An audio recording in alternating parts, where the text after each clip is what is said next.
اگلے مرحلے دے وچ وارد ہونا چاہنا نہایت توجہ دا طالب دو ہیں شبہات دو ہیں غلط نظریے ان دو غلط نظریے نو ختم ہونا چاہیے ہے اور راہ حق اور سبیل نو لوگوں واسطے واضح اور آشکار ہونا ماشاءاللہ نہایت توجہ پہلا نظریہ باطل محبت رکھ لو نماز دی کوئی ضرورت نہیں روزے دی ضرورت کوئی نہیں اعمال دی ضرورت کوئی نہیں رہ جانے تے شاہ لین جانے تے حسین نہیں آئمہ نے سختی نال اس نظریے نو رد کیتا ہے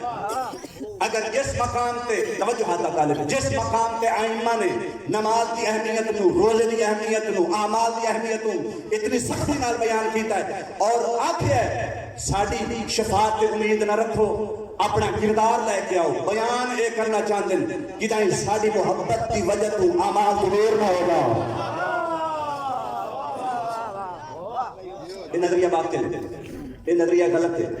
ادھر تشیع نال کوئی تعلق نہیں اگر تو حقیقی شیعہ بننا چاہنا ہے حقیقی محب بننا چاہنا ہے حقیقی حبدار بننا چاہنا ہے پھر ایسی نماز پڑھ جی میں تیرا امام چاہ جائے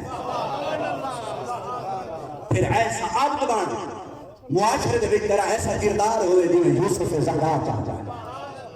ایک نظریہ باطل ایک غلط بات نظریہ اس نظریہ دا تشیع اور شیعہ دا تعلق نہیں ایک دوسرا نظریہ باطل نہایت توجہ دا طالب اس کے خلاف بھی آئمہ نے اقدام کیتا ہے فقط عبادات کرو تبلیغ کرو نماز دسو روزہ دسو اعمال اہل بیت فضائل اہل بیت کمال اہل بیت بیان کرنے کی کوئی ضرورت نہیں اصلاح کرو معاشرے کی اصلاح کرو اصلاح دی بنیاد پہ تیرے مکتب پہ حملہ پہ ہوتا ہے کیوں تیرا مکتب دی حقیقت نام محبت اور ولایت علی ابن ابی طالب ہے نعرہ سنا ہے لیکن اے دیکھیں تینوں اہل بیت دی حقیقت کو دور نہیں کیا جا رہا بھائی مقام اہل بیت نو بیان کرنا ہر طور کی ضرورت ہے مقام اہل بیت اور فضائل اہل بیت نو بیان کرنا ہر زمانے کی ضرورت ہے کیا ضرورت ہے سانو فضائل اہل بیت دن کا کیا ہے پورے ذمہ داری نال بات کر رہے ہیں اگر یہ فضائل اور مقامات اہل بیت بیان نہ ہوندے آج تشیع ختم ہو گئی ہو گیا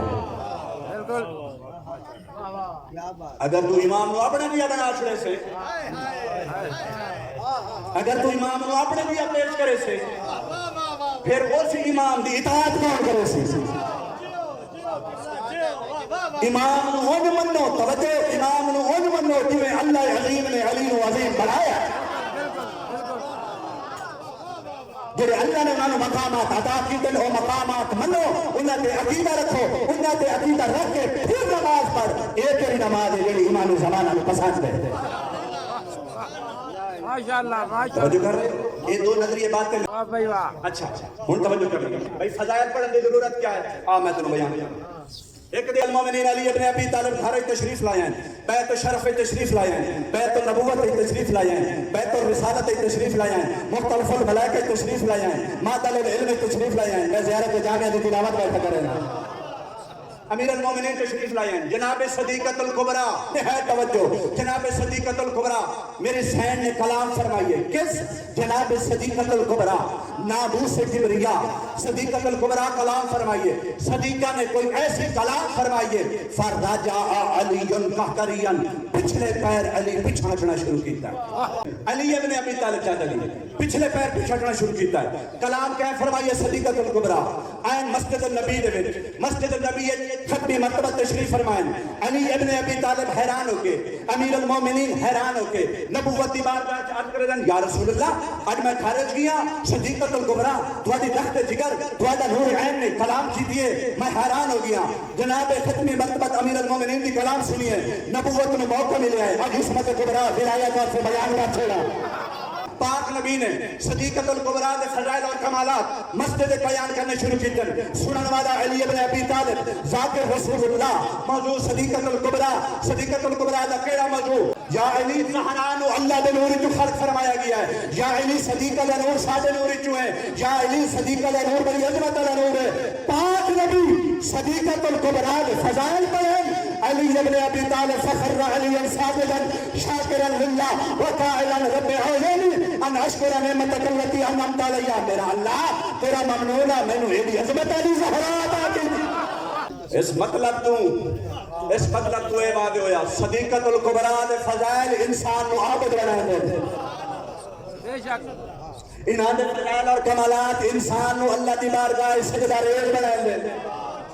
پوری ذمہ داری نال میں کہ نماز دے بعد سجدہ شکر کرنا ہے. پہلا شکر کیتا کر ممنون ہے تیرا او دی محبت رکھنا جے دی وجہ تو نماز قبول ہوئی ہے.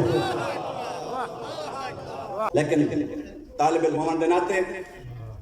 مکتب اہل بیت ادنا جی فقیر اور خادم ہونے دے ناتے ہر ایک مومن ازادار دا نوکر تے خادموں کی درخواست کیا کرے نا مکتب دے طور تے پہچانو شخص دے بطور تے نہ پہچانو.